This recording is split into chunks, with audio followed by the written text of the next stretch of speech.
بسم اللہ الرحمن الرحیم۔ السلام علیکم ورحمۃ اللہ وبرکاتہ۔ 10th مہاد آج ہم آگے حدیث پڑھیں گے۔ آپ کو یہ بات بتانا میں چاہتی ہوں کہ ہم ذات الطالبین کی کتاب آپ کے پاس اگر آپ نے لے لی ہوگی تو اس میں ہم چند منتخب احادیث پڑھیں گے۔ ہم ساری احادیث نہیں پڑھیں گے، چند منتخب احادیث ہیں، تو جو احادیث میں آپ کو پڑھاتی جاؤں اس پہ نشان لگاتی جائے گا، وہی آپ نے یاد کرنی ہے۔ آگے ہم حدیث نمبر 15 پڑھیں گے۔ الغیبۃ اشد من الزنا، غیبت کرنا زنا کرنے سے زیادہ سخت ہے۔ الغیبۃ اشد من الزنا، غیبت کرنا زنا سے زیادہ سخت ہے۔ غیبت کسے کہتے ہیں؟ غیبت کی تعریف یہ ہے کہ کسی شخص کی عدم موجودگی میں اس کے متعلق ایسی بات کرنا کہ اگر وہ سنے تو ناپسند کرے، اور اگرچہ وہ بات اس میں واقعتاً موجود ہے، اگر اس میں وہ برائی اور عیب موجود نہیں تو اس کو بہتان کہتے ہیں، جو غیبت سے بھی بڑا گناہ ہے۔ غیبت کی تعریف یہ ہے کہ کسی شخص کی عدم موجودگی میں اس کے متعلق ایسی بات کرنا کہ اگر وہ بات سنے تو ناپسند کرے، اور وہ بات اس میں واقعتاً موجود ہو، اور اگر اس میں وہ برائی اور عیب موجود نہیں، اس کو بہتان کہتے ہیں، جو غیبت کرنے سے بھی زیادہ سخت گناہ ہے۔ لیکن اس حدیث میں جو ہے غیبت کو زنا سے بدتر فرمایا گیا ہے۔ اس کی وجوہات علماء نے کئی لکھی ہیں، مثلاً کہ زنا میں آدمی یہ سمجھتا ہے میں نے گناہ کیا، اس پر وہ شرمندہ ہوتا ہے، توبہ کرتا ہے، اللہ تعالیٰ سے معافی مانگتا ہے رو کے اپنے گناہ کی، تو اس کو وہ گناہ سمجھتا ہے۔ لیکن جو غیبت کرنے والا ہوتا ہے، غیبت کو بہت معمولی گناہ سمجھ کر چھوڑ دیتا ہے، توبہ کی طرف اس کا دھیان ہی نہیں جاتا۔ دوسرا مطلب علماء یہ فرماتے ہیں غیبت کرنے والا اس کو گناہ ہی شمار نہیں کرتا، اس کے لیے وعید فرمائی گئی ہے۔ اور تیسرا مطلب یہ ہے کہ غیبت کرنے والے کی توبہ قبول نہیں ہوتی، کیونکہ یہ حقوق العباد ہے۔ جس کی غیبت کی ہے جب تک وہ معاف نہیں کرتا، اللہ بھی اس کو معاف نہیں کرے گا۔ تو اس لیے ہمیں اس سے بچنا چاہیے، کیونکہ ہم بعض دفعہ ہماری عادت اتنی ہوتی ہے لوگوں کے پیچھے برائیاں کرنے کی کہ ہم راہ چلتے ہوئے بھی لوگوں کی برائی کر دیتے ہیں، اور پھر ہمیں یہ بھی نہیں پتہ چلتا، مجھ سے تو معافی نہیں مانگ سکتے، ہمیں کیا پتہ وہ کہاں سے آیا کہاں چلا گیا۔ اور اسی طریقے سے خواتین کے اندر ایک عادت یہ بھی ہوتی ہے کہ وہ کسی کی برائی بیان کر کے پھر اس کے بعد جب انہیں منع کیا جائے تو آگے سے کہتی ہے نہیں ہم یہ تو اس کے منہ پہ بھی کہہ سکتے ہیں، جبکہ منہ پہ کہنے کی ان کی ہمت ہی نہیں ہوتی۔ اگر آپ ان کے منہ پر کہہ سکتے ہیں تو آپ یہ ان کے منہ پہ کہیں، آگے پیچھے کہنے کی کیا ضرورت ہے؟ تو اس لیے اللہ تعالیٰ ہمیں سے محفوظ رکھے۔ منع کیا گیا ہے، قرآن پاک میں اس کی بہت سخت وعید آئی ہے۔ اللہ تعالیٰ نے اس کے بارے میں فرمایا ہے کہ کیا تم پسند کرتے ہو کہ تم اپنے مردار بھائی کا گوشت کھاؤ؟ جب آپ صلی اللہ علیہ وسلم سفر معراج پہ تشریف لے کے گئے تو وہاں پر جو ہے آپ نے دیکھا کچھ لوگ جو تھے ان کے پاس اچھا گوشت بھی تھا، اور ان کے پاس سڑا ہوا گلا ہوا بدبودار گوشت بھی تھا، تو وہ اچھا گوشت چھوڑ کے وہ سڑا ہوا بدبودار گوشت کھا رہے تھے۔ تو آپ صلی اللہ علیہ وسلم نے حضرت جبرائیل علیہ السلام سے پوچھا ایسا کیوں ہے، کون لوگ ہیں؟ تو جبرائیل علیہ السلام نے فرمایا یہ وہ لوگ ہیں جو دنیا میں اپنے بھائیوں کی یعنی کہ ان کے پیٹھ پیچھے کیا کیا کرتے تھے، برائیاں کیا کرتے تھے۔ اسی طریقے سے ایک دفعہ آپ صلی اللہ علیہ وسلم کے پاس یعنی کہ کچھ لوگ آئے، کہا کہ ایسے دو عورتیں ہیں، انہوں نے روزہ رکھا ہوا تھا، ان کی بھوک سے حالت بالکل مرنے کے قریب ہو گیا، کیا ان کا روزہ جو ہے وہ کھلوا دیا جائے؟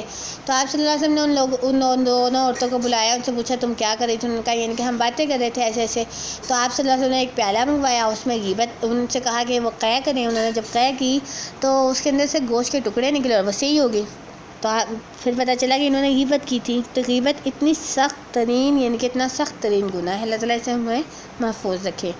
اس کی لغوی صرفی تحقیق ہے الغیبۃ پیٹھ پیچھے برائی کرنا۔ غیبت کی میں نے آپ کو تعریف بتا دی ہے، کسی شخص کے عدم موجودگی میں اس کے متعلق ایسی بات کرنا کہ اگر وہ سنے تو ناپسند کرے، اور اگر وہ بات اس میں واقعتاً موجود ہو، اور اگر اس میں وہ برائی اور عیب موجود نہیں ہے تو اس کو بہتان کہتے ہیں، جو غیبت سے بھی بہت بڑا گناہ ہے۔ اشد صیغہ اسم تفضیل بوانا زیادہ سخت، باپ نصرہ سے، الزنا مصدر ہے، باپ ضرب یضرب سے۔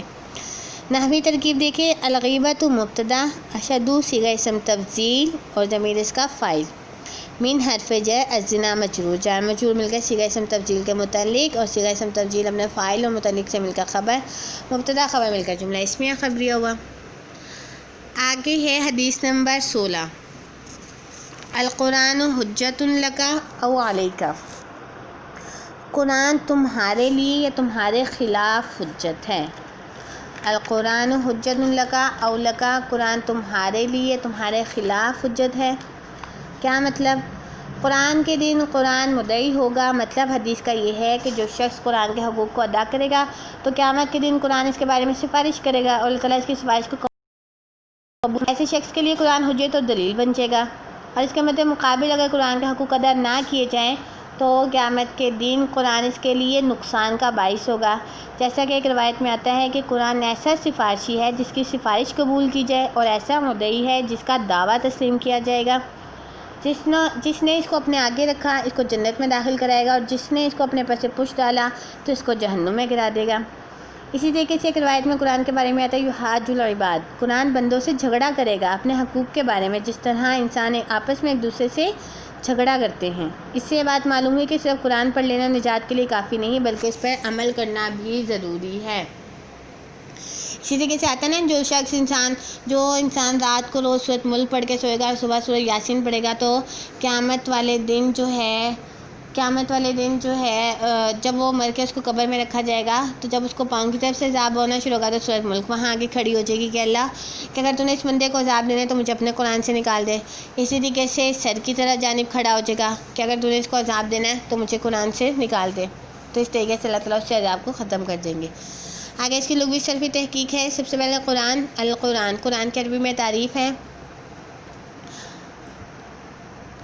ہوا کتاب اللہ تعالی المنزل علی الرسول المکتوب فی المصاحف المنقول الینا نقلا متواترا بلا شبہۃ، کہ قرآن اللہ تعالیٰ کی طرف سے نازل کردہ کتاب ہے جو آپ صلی اللہ علیہ وسلم پر نازل ہوئی، مصاحف میں لکھی ہوئی ہے اور ہم تک بغیر کسی شبہ کے متواتر پہنچی ہے۔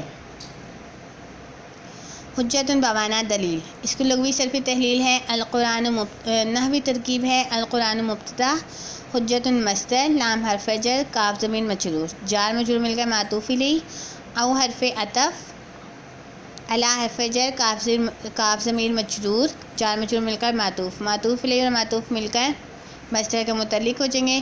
مصدر اپنے متعلق سے مل کر خبر، مبتدا خبر مل کر جملہ اسمیہ خبریہ ہوا۔ حدیث نمبر 9 ہے، حدیث نمبر 19 سے آگے، حدیث نمبر 19 ہے النساء حبائل الشیطان، عورتیں شیطان کا جال ہیں۔ اس حدیث مبارکہ کی تشریح ہے کہ شیطان عورتوں کی وجہ سے اکثر گناہ کرواتا ہے، جیسا کہ سعید ابن مسیب رحمۃ اللہ علیہ سے روایت فرماتے ہیں کہ اللہ تعالیٰ نے کسی نبی کو بھی مبعوث نہیں فرمایا مگر یہ شیطان اس بات سے نا امید نہیں ہوا کہ ان کو عورتوں کے ذریعے ہلاک کر دے، یعنی کہ لوگوں کو عورتوں کے ذریعے بہکائے انہیں ہلاک کرے۔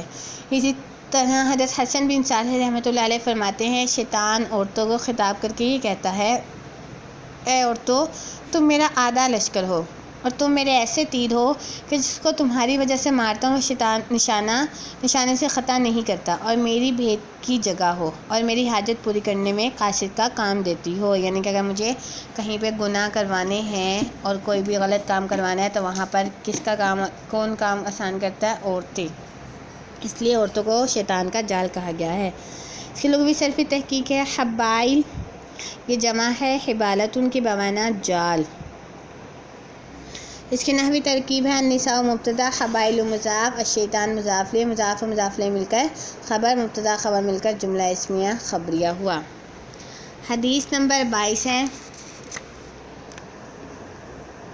القیس من دانا نفسہ وعمل لما بعد الموت والعاجز من اتبع نفسہ ہواها وتمنى علی اللہ، عقل مند وہ شخص ہے جس نے نفس کو تابع کر لیا اور موت کے بعد کے لیے عمل کیے، اور نادان شخص وہ ہے جو اپنی خواہشات کے تابع ہوا اور اللہ پر امید باندھے۔ یعنی اس حدیث مبارکہ کا مطلب یہ ہے کہ عقل مند جو ہے، اس سے مراد وہ کیا ہوتا ہے؟ عقل مند جو ہوتا ہے وہ اپنی زندگی میں اپنے قول و فعل کا محاسبہ کرتا رہتا ہے کہ جو میں کہہ رہا ہوں وہ میں خود کرتا بھی ہوں کہ نہیں کرتا، پھر اگر نیکیوں کا غلبہ معلوم ہوگا تو شکر ادا کرے گا، اگر برائیوں کا غلبہ ہوگا تو توبہ استغفار کرے گا۔ تو اس لیے عقل مند ہے وہ شخص جو نفس کے تابع نہیں ہوتا بلکہ نفس کو اپنے تابع کر لیتا ہے۔ اس وجہ سے ایک دوسری روایت میں آتا ہے حاسبوا انفسکم قبل ان تحاسبوا، اپنے نفس کا محاسبہ کرو قبل اس کے کہ تمہارا حساب لیا جائے۔ اور جو نفس کے تابع ہو جاتا ہے اس کے بارے میں حضرت حسن بصری رحمۃ اللہ علیہ فرماتے ہیں، باطل آرزو یعنی کہ جھوٹی امیدوں سے دور رہو، خدا کی قسم اللہ تعالیٰ نے کسی بندے کو محض آرزو کے سہارے نہ دنیا میں کامیاب کیا نہ ہی آخرت میں کرے گا۔ اس حدیث کا مطلب یہ ہے کہ عقل مند کی علامت کی یہ بات بیان کی گئی ہے کہ جو اپنے خواہشات کے تابع نہ ہو، اور نادان بے وقوف کی علامت یہ ارشاد فرمائی ہے کہ جو اپنے نفس کو خواہش کے تابع بنا دے۔ مزید یہ کہ اللہ تعالیٰ پر جھوٹی تمنا قائم کرے کہ اللہ تعالیٰ میری مغفرت کرے گا، جیسا کہ آج ہم لوگوں کو کہتے ہیں کہ ایسے کام نہ کریں، یا بالفرض آپ جو ہے وہ کوئی بھی غلط کام ہو رہا ہو کہ یہ کام ایسے نہ کرے، تو آگے سے کیا جواب ملتا ہے ہمیں کہ اللہ تعالیٰ مغفرت فرمانے والے۔ اس کی اگر میں آپ کو مثال دوں کہ اگر کوئی جو ہے وہ باریک دوپٹے سے نماز پڑھ رہا ہو، یا ہاف قمیص کے جو ہے وہ آدھے بازو ہیں، یہ شلوار باریک ہے، اور کہا جائے کہ ایسے نماز نہ پڑھے، ایسے نماز قبول نہیں ہوگی، تو کہا کیا آگے سے جواب ملتا ہے کہ اللہ تعالیٰ قبول کرنے والے، اللہ تعالیٰ قبول فرمانے والے ہیں۔ تو اسی طریقے سے اگر ہم کوئی بھی کسی بھی گناہ سے روکتے ہیں کہ اللہ تعالیٰ معاف فرما دیں گے، کوئی بات نہیں، اللہ معاف فرما دیں گے، اللہ تعالیٰ نے دین کو مشکل نہیں بنایا، پردے کا حکم دیا جاتا ہے دین، تو آگے سے جواب ملتا ہے کہ اللہ تعالیٰ نے دین کو اتنا مشکل نہیں بنایا، نظروں کا پردہ ہونا چاہیے، تو یہ اللہ تعالیٰ پہ امید باندھے، تو ایسے شخص کو کیا کہا گیا ہے؟ بے وقوف کہا گیا۔ لغوی صرفی تحقیق دیکھیں اس کی، القیسو عقل مند، جمع اقیاس آتی ہے اس کی، باب نصرہ سے ہے، باب ضربہ سے ہے، ضربہ یضرب سے، نفسہ باب نصرہ سے بمعنی روح، اور جمع نفوس آتی ہے، عاملہ باب سمیہ سے ہے، جمع اعمال آتی ہے، الموت مصدر ہے باب نصرہ سے، العاجز باب ضربہ یضرب سے اسم فاعل کا صیغہ ہے، بمعنی عاجز ہونا، اتباع باب افعال سے ہے، اتباع۔